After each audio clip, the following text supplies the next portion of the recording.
What's up? Today I wanted to speak about something that I've been thinking about, something that, as creatives, I think we deal with on a regular basis, and that's valuing yourself. I think the typical valuing yourself creatives tend to talk about is money, right? Charge what you're worth, or make sure that you're being paid for your services. And that's one of the ways, right? But I won't even start with that way. I think that one is quite self-explanatory and quite straightforward. But I think in the beginning, when you're just starting out, you find yourself in many situations where you're like, yeah, I'm going to value myself eventually. At some point, I'll get to a place where I value my craft. But at the moment, I've got a lot of time and I've got dreams and ambitions, and I just need to get work through the door. I just need to get people coming through the door and making use of my services. I need to get people in studio. I just need to make a sale of a beat, and you push hard, you push for years, and you push yourself into a position of being desperate for something to happen. So you take whatever comes.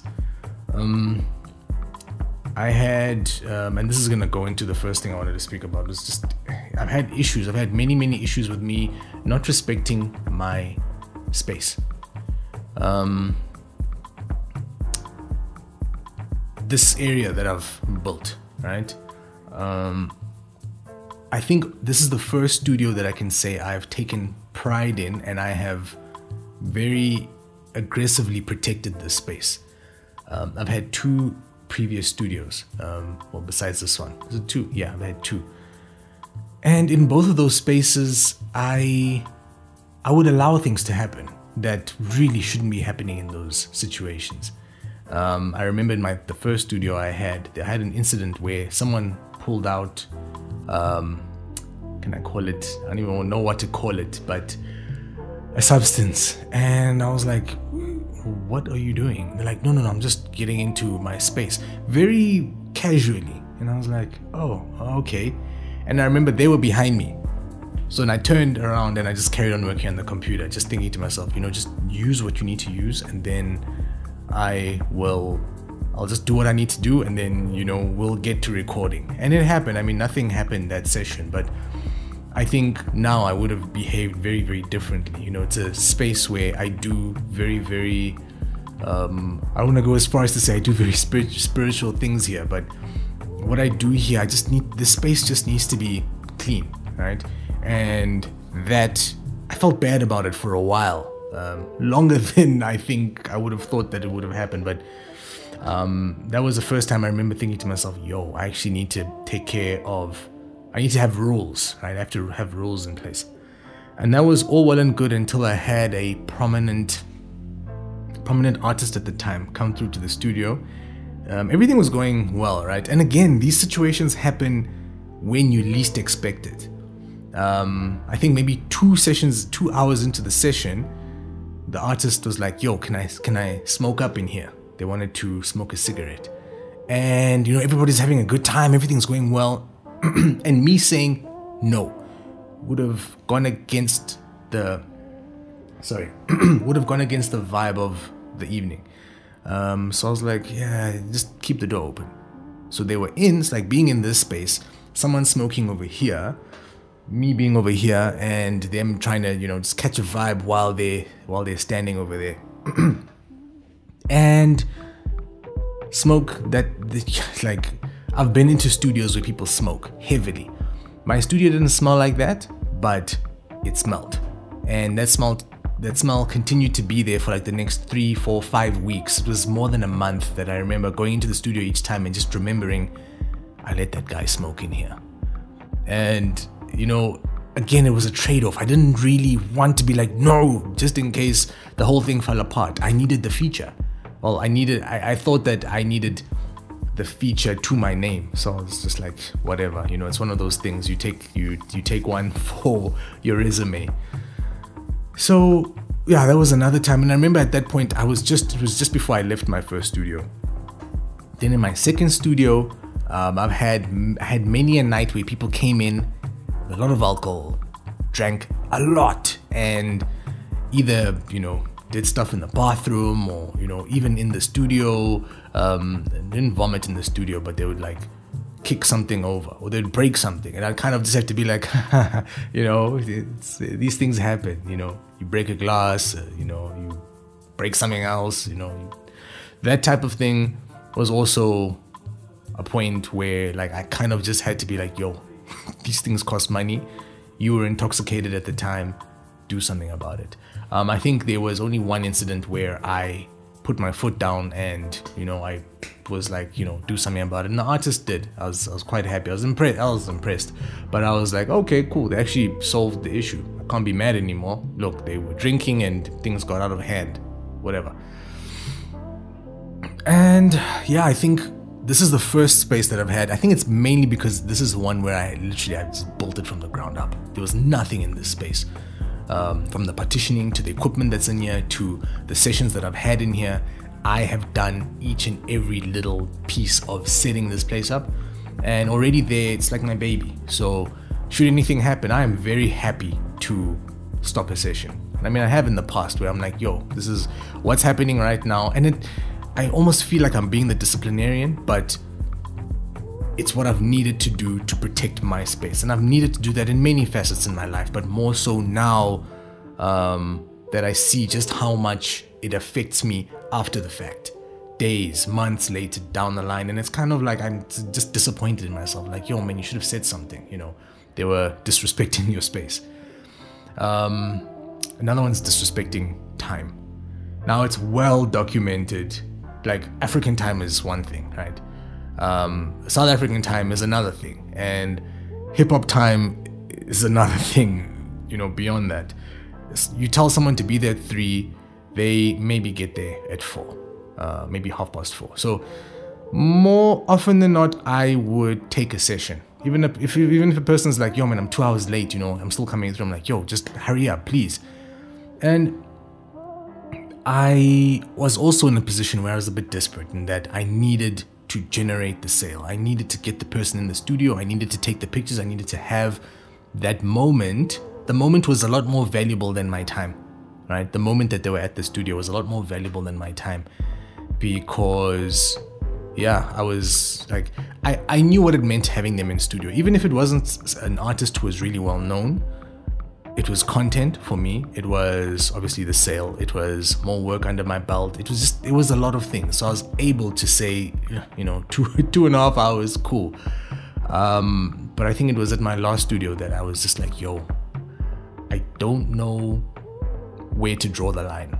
So I sort of gave myself a time and I tried to stick to it. And it's become easier these days to sort of stick to that time where I'm like, look, you are an hour late. Where are you?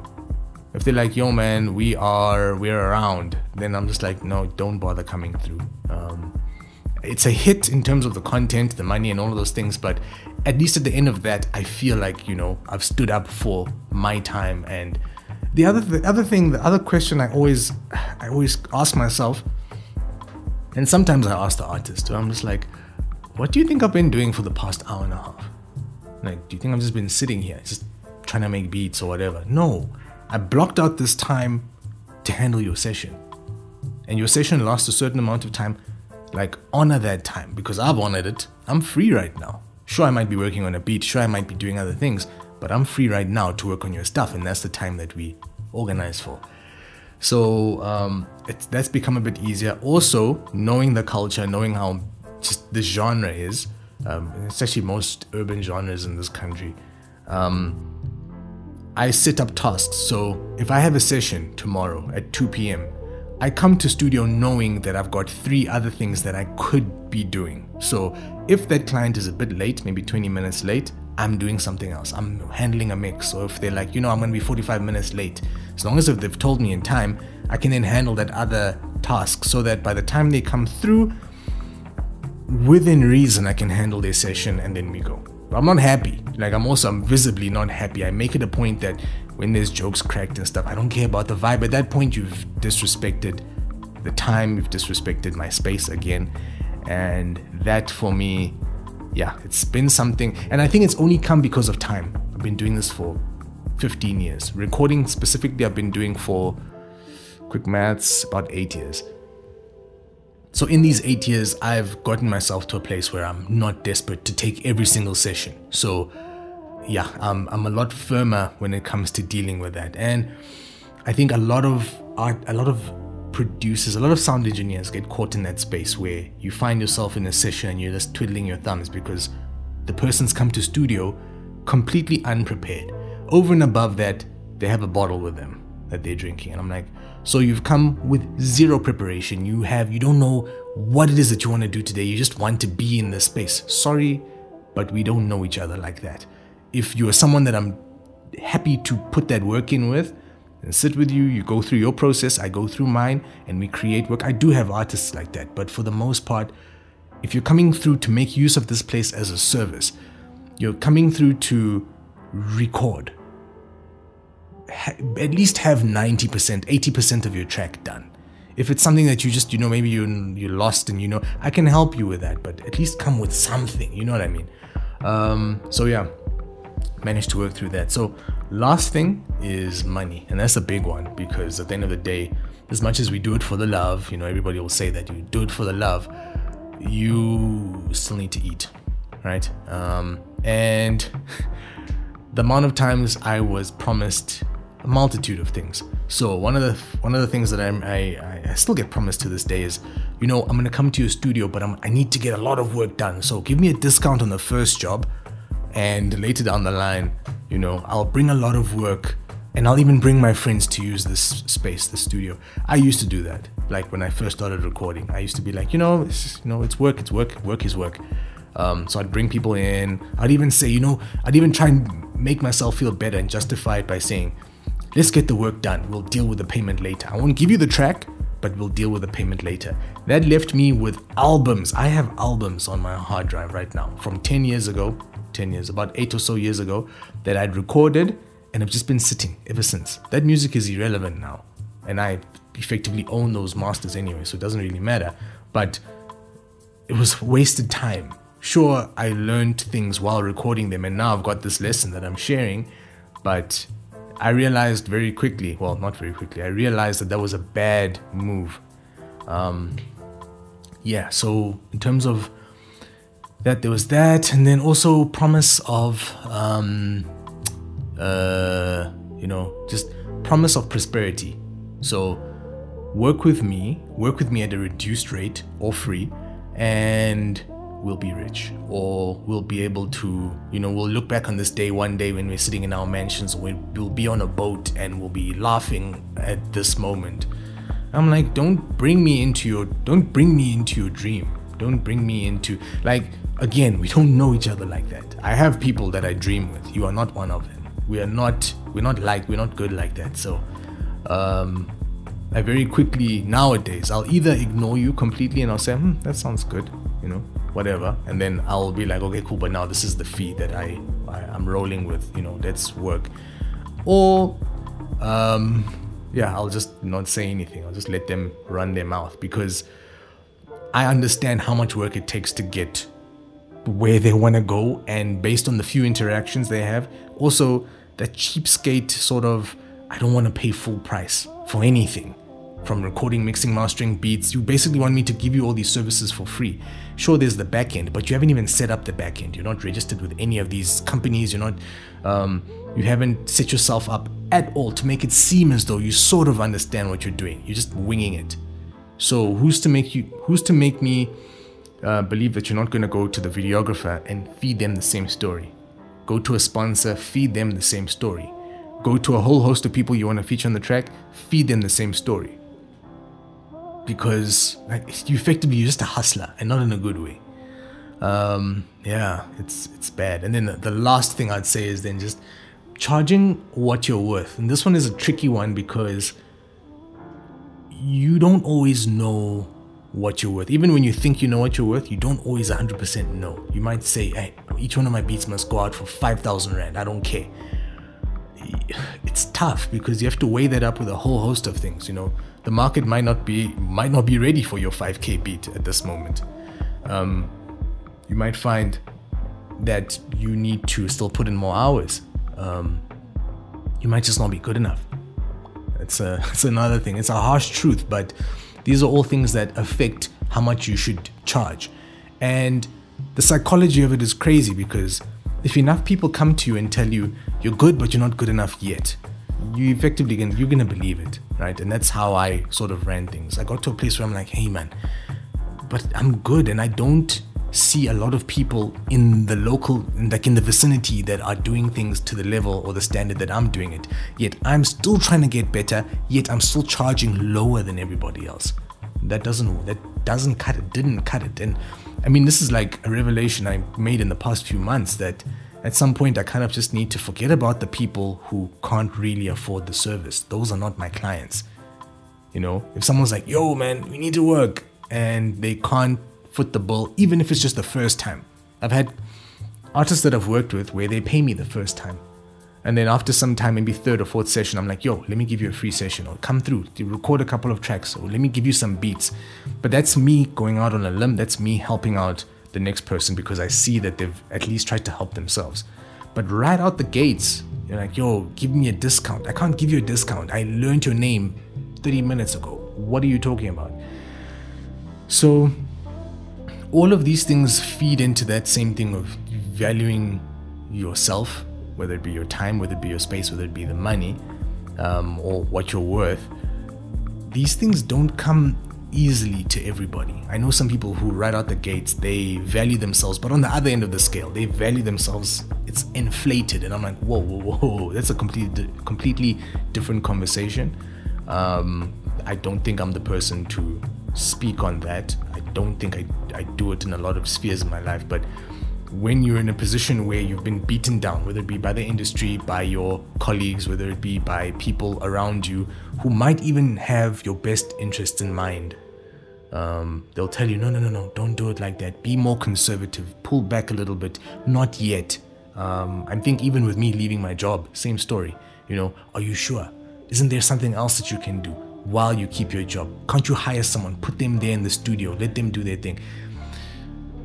All of that, like, you know, I was waiting for someone to be like, you know, go for it, do it. You know, I was waiting for those positive affirmations, and I wasn't getting enough of them. And the thing that allowed me to make the decision at the end of the day was to realize that that last positive affirmation that I needed was never going to come from anybody. No one, whether it be family, friends, whether it even be just people, admirers. It was never going to be enough. It needed to be something internal. Much like valuing yourself, it needs to be this internal thing where you're like, yo, I've put in the time. It's not to say that I'm good because I say I'm good, but there's evidence. I've got years in terms of track record. Look at the people that I've worked with, you know, look at the space that I've built, you know. I sort of had to just convince myself. Journaling helped a lot with that, because when I looked at it and I read it back, I'm like, yo, why am I settling for what I'm settling for? Yeah, it was a bit of a trip. And it's funny that after 15 years of making music, it's in the 15th, well, I think it's the 16th year. In the 16th year is the year that I realized this thing. Some people figure it out before they even start. Some people figure it out along the way. Some people, like me, it takes a lot longer. So, yeah. But that's pretty much it. That's the idea I wanted to share. So if you had any experiences that followed along the same thing, even if it wasn't related to music, let me know, and I'll catch you in the next one.